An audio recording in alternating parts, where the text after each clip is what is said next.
السلام علیکم ورحمۃ اللہ وبرکاتہ۔ اعوذ باللہ السمیع العلیم من الشیطان الرجیم من ہمزہ ونفخہ ونفثہ۔ بسم اللہ الرحمن الرحیم۔ وعادا وثمود واصحاب الرس وقرونا بین ذلک کثیرا وکلا ضربنا له الامثال وکلا تبرنا تتبیرا ولقد اتوا علی القریۃ التی امطرت مطر السوء افلم یکونوا یرونها بل کانوا لا یرجون نشورا۔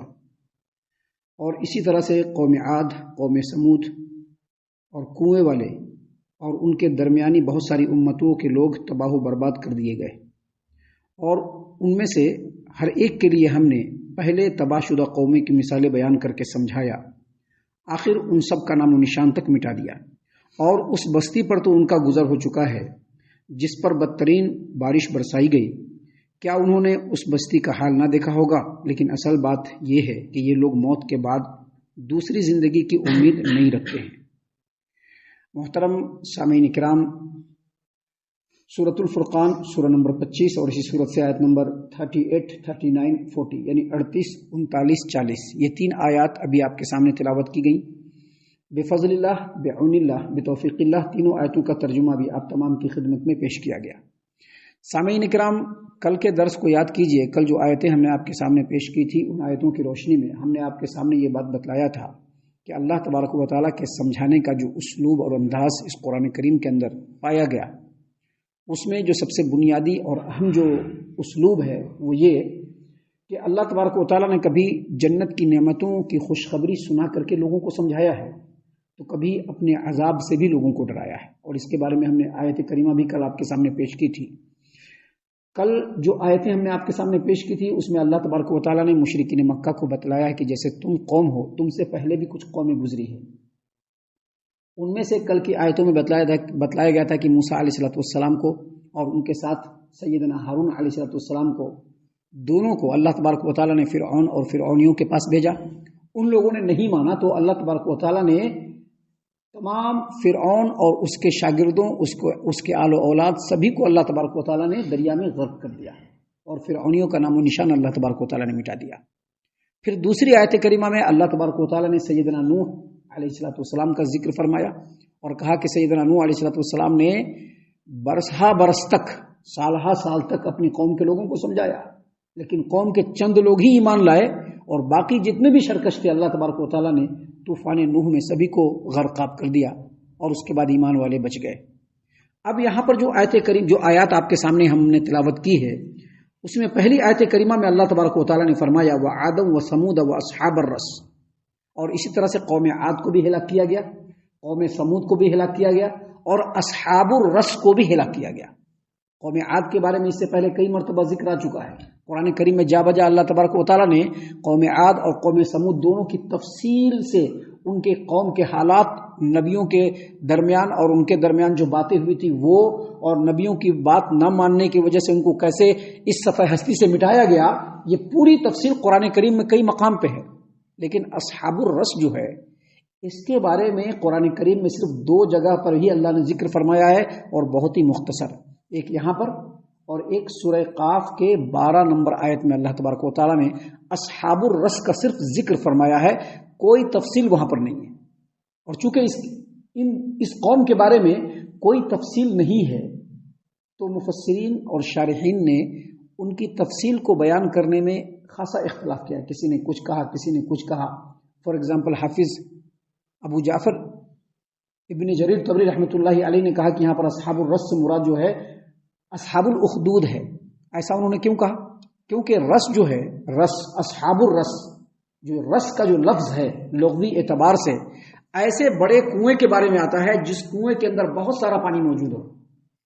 اسی لیے حافظ ابو جعفر ابن جریر طبری رحمۃ اللہ علیہ کی طرف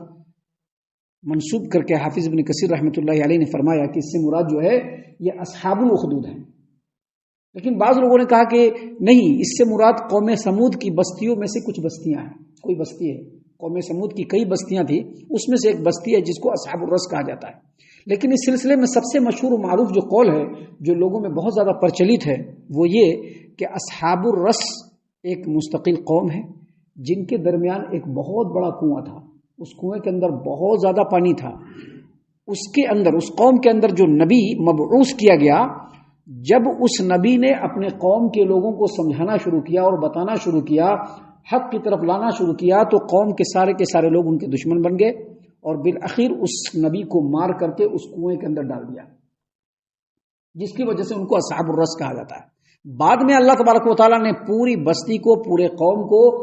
اس کنویں سمیت زمین کے اندر دھنسا دیا، اس لیے اس کو اصحاب الرس کہا جاتا ہے۔ یہاں پر اللہ تبارک و تعالیٰ نے مشرکین مکہ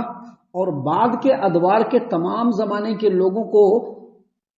نصیحت دیتے ہوئے اللہ فرما رہے ہیں کہ دیکھو گھبراؤ مت، تمہارے لیے صرف ایک ہی ہے آپشن بس، اور وہ آپشن ہے اللہ تبارک و تعالیٰ کی اطاعت، اللہ تبارک و تعالیٰ کی عبادت، اللہ تبارک و تعالیٰ کی توحید، اور جو رسول بھیجے ہیں اس پر ایمان لانا اور ان کی اتباع و پیروی کرنا۔ دوسرا تمہارے پاس کوئی آپشن نہیں ہے۔ اگر اس آپشن کو چھوڑ کر دوسرے رستے پر چلے تو دیکھو قوم عاد بھی گزرے ہیں، جن کو اللہ تبارک و تعالیٰ نے صفحہ ہستی سے مٹا دیا۔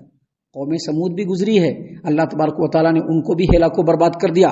اور اصحاب الرس کو بھی اللہ تبارک و تعالیٰ نے ان کے کنویں سمیت زمین کے اندر دھسا دیا۔ اور پھر اللہ تبارک و تعالیٰ نے فرمایا وَقُرُونًا بَيْنَ ذَلِكَ كَثِيرًا، اور درمیان کے بہت ساری امت کے لوگوں کو بھی اللہ اور اس کے رسول کی خلاف ورزی کرنے کی وجہ سے اللہ تبارک و تعالیٰ نے تباہ و برباد کر دیا، ہلاک و برباد کر دیا۔ لہذا اگر نہیں سنبھلے تو پھر وہی ہونے والا ہے جو ساری قوموں کا ہوا ہے۔ آگے اللہ تبارک و تعالیٰ نے مزید کہا، جس پر آپ غور کریں گے تو سمجھ میں آ جائے گا کہ اللہ تعالیٰ کیسے سمجھاتا ہے اپنے قوم، اللہ تعالیٰ اپنے بندوں کو کیسے سمجھاتا ہے۔ اللہ تبارک و تعالیٰ نے فرمایا وَكُلًّا ضَرَبْنَا لَهُ الْأَمْثَالَ وَكُلًّا تَبَّرْنَا تَتْبِيرًا، جتنی بھی قومیں گزری ان میں سے ہر ایک کے لیے ہم نے پہلے تباہ شدہ قوموں کی مثالیں بیان کر کے ان کو سمجھایا، اور نہیں سمجھے تو آخر میں ان تمام کے نام و نشان کو مٹا دیا۔ یہ اللہ تبارک و تعالیٰ کی سنت ہے۔ آپ سوچئے اللہ تبارک و تعالیٰ نے کیسا نظام بنایا ہے کہ آج مسلمانوں کے درمیان مسجدوں کے اندر ہر روز اللہ نے ایسا نظام بنا دیا ہے کہ قرآن آپ کے سامنے پڑھا جاتا ہے، اس کی تلاوت کی جاتی ہے، ترجمہ کیا جاتا ہے، تفسیر کیا جاتا ہے، ہر روز سن رہے ہیں، سمجھ رہے ہیں۔ اور جو نہیں سننے والے وہ بیچارے رمضان میں تو سن ہی رہے ہیں، ایسا نہیں کہ رمضان میں نہیں سن رہے ہیں، جمعہ میں سن ہی رہے ہیں، سن رہے ہیں۔ یہ اللہ تبارک و تعالیٰ کی سنت ہے کہ اللہ تبارک و تعالیٰ کسی بھی قوم کو پہلے ہلاک نہیں کرتا ہے، پہلے اس کے اندر نبی کو بھیجتا ہے، پہلے اللہ تبارک و تعالیٰ ان کے اندر ڈرانے والوں کو بھیجتا ہے، نبی آتے ہیں، ڈرانے والے آتے ہیں، ہر طرح سے قوم کو سمجھانے کی کوشش کرتے ہیں۔ اللہ تبارک و تعالیٰ کے پیغام کو، اللہ کی آیتوں کو پڑھ کے سناتے ہیں۔ پچھلے قوم جو تباہ و برباد ہوئے ان کو پڑھ کے سنایا جاتا ہے۔ آپ کے سامنے سنایا جا رہا ہے کہ نہیں سنایا جا رہا ہے؟ پچھلے 4 سالوں سے سنایا جا رہا ہے نا، اس سے پہلے سے بھی سنایا جا رہا ہے، مختلف علاقوں کے اندر سنایا جا رہا ہے کہ یہ قوم ایسے تباہ ہوئی، یہ قوم ایسے تباہ ہوئی۔ اس سے پہلے سے بھی سنایا جا رہا ہے یہ قوم ایسے تباہ ہو گیا، قوم نوح ایسے تباہ ہو گئی، موسیٰ علیہ السلام کے مقابلے میں فرعون کو ایسے تباہ کر دیا گیا، قوم عاد کو ایسے سنایا جا رہا ہے۔ تو اللہ تبارک و تعالیٰ کی یہ سنت ہے کہ پہلے اللہ تبارک و تعالیٰ نبیوں کو بھیجتا ہے، ڈرانے والے کو بھیجتا ہے، وہ آتے ہیں، آ کر کے لوگوں کے درمیان اللہ کے کلام کو پیش کرتے ہیں، اللہ کی توحید اور اللہ کی دعوت کو پیش کرتے ہیں۔ کون کون سی قومیں آئی، وہ کیسے کیسے ہلاک ہوئی، ان کے ہلاک ہونے کا سبب کیا تھا، وہ تمام باتیں بیان کی جاتی ہیں۔ پھر ان کو مہلت دیا جاتا ہے کہ ان باتوں پر غور کر لے، فکر کر لے، اور اگر اس کے باوجود قوم نہ سمجھے تو ملیا میٹ کر دیا جاتا ہے، نام و نشان مٹا دیا جاتا ہے۔ یہی اللہ تبارک و تعالیٰ نے فرمایا کہ وَكُلًّا ضَرَبْنَا لَهُ الْأَمْثَالَ، جتنی بھی امتیں گزری ہیں ان تمام کے پاس نبی آئے، نبی نے اللہ کے پیغام کو لوگوں تک پہنچایا، دعوت اور توحید کو لوگوں تک پہنچایا، پچھلے قوموں کے حالات کیا ہوئے وہ سب پڑھ کر کے سنایا، ان کو مہلت ملی، اور جب مہلت ملنے کے بعد، سمجھانے کے بعد، جب ان کے اوپر حجت قائم ہو گئی اور وہ سمجھنے کے لیے ریڈی نہیں ہوئے تو اللہ نے پورے قوم کو تباہ و برباد کر دیا۔ اگر کہ امت محمد کے اوپر یک بارگی میں عذاب تو نہیں آئے گا، پوری امت تو نہیں مٹے گی، لیکن اگر امت نہیں سنبھلے تو ان کو بھی عذاب سے دوچار ہونا پڑے گا، ظالم حکمرانوں کو مسلط کر دیا جائے گا، زندگیاں تنگ کر دی جائیں گی، حتیٰ کہ ایسے لوگوں کو مسلط کیا جائے گا جو مسلمانوں کے خون سے اپنے ہاتھوں کو رنگ لیں۔ آج آپ اٹھا کر کے دیکھیے اپنی نظر کو، آپ کو یہ ساری باتیں آپ کو سامنے مل جائیں گی۔ مسلمانوں کے ہر بیماری کا ایک ہی علاج ہے، بس مسلمانوں کے ہر بیماری کا ایک ہی علاج ہے، تمام کے تمام مسلمان اللہ کے کلام پر اور رسول کے فرمان پر اکٹھا ہو جائیں، یہی ایک علاج ہے، بس دوسرا کوئی علاج نہیں ہے۔ آپ لاکھ کر لیجئے، یہ کر لیجئے، وہ کر لیجئے، وہ سب چیزیں سیکنڈری ہے، وہ سب چیزیں سیکنڈری ہے۔ مسلمانوں میں اتحاد ہو جانا چاہیے، مسلمانوں کا ایسا ہونا چاہیے، یہ ہونا چاہیے، وہ ہونا چاہیے، یہ سب سیکنڈری ہے۔ ان سب چیزوں کا فائدہ اسی وقت ملے گا جب مسلمان اس کے اوپر اکٹھا ہو جائیں گے، کیونکہ یہ مسلمانوں کے لیے آیا ہے پہلے، دوسرے لوگوں کے لیے بعد میں۔ فرسٹ یہ مسلمانوں کے لیے ہے، مسلمان ان کو پڑھیں، سنیں، سمجھیں، اس کے مطابق عمل کریں۔ اس لیے اللہ نے فرمایا وَكُلًّا ضَرَبْنَا لَهُ الْأَمْثَالَ، ہر قوم کے لیے ہم نے مثال بیان کر کر کے سمجھایا، لیکن نہیں سمجھے تو وَكُلًّا تَبَّرْنَا تَتْبِيرًا، ان تمام کے نام و نشان کو ہم نے اس صفحہ ہستی سے مٹا دیا۔ آگے اللہ تبارک و تعالیٰ نے مشرکین مکہ کو سمجھاتے ہوئے کہا کہ وَلَقَدْ أَتَوْا عَلَى الْقَرْيَةِ الَّتِي أُمْطِرَتْ مَطَرَ السَّوْءِ أَفَلَمْ يَكُونُوا يَرَوْنَهَا بَلْ كَانُوا لَا يَرْجُونَ نُشُورًا، اور اس بستی پر تو ان کا گزر ہو چکا ہے جس پر بدترین بارش برسائی گئی، کیا انہوں نے اس بستی کے حال کو نہ دیکھا ہوگا؟ لیکن اصل بات یہ ہے کہ یہ لوگ موت کے بعد دوسری زندگی کی امید نہیں رکھتے ہیں۔ مطلب کیا ہے؟ مطلب یہ ہے کہ مشرکین مکہ، ان کا جو تجارتی قافلہ تھا جب مکہ سے نکلتا تھا اور ملک شام جاتا تھا تو رستے میں ایک علاقہ پڑتا تھا قوم لوط کا علاقہ، جس کو سدوم کہتے ہیں، جس کے پر اللہ تبارک و تعالیٰ نے ان کے نافرمانیوں اور بدکاریوں کی وجہ سے ایسی زبردست بارش برسائی تھی کہ پوری کی پوری بستی ایسے اٹھا کر کے نیچے ڈال دیا گیا تھا اور پوری بستی تباہ و برباد ہو گئی۔ وہاں سے یہ لوگ ہمیشہ گزر رہے ہیں، آ رہے ہیں، جا رہے ہیں، دیکھ بھی رہے ہیں۔ اللہ نے فرمایا کہ یہ لوگ تو گزر چکے ہیں، بستی کی حالت کو بھی دیکھ چکے ہیں کہ کیسی خستہ حال بستی ہو چکی ہے، کتنی بری حالت ہے اس بستی کی، دیکھ بھی رہے ہیں لیکن سمجھنے کے لیے تیار نہیں۔ اس کی وجہ کیا بتلایا اللہ تبارک و تعالیٰ نے؟ اصل بات یہ ہے کہ یہ لوگ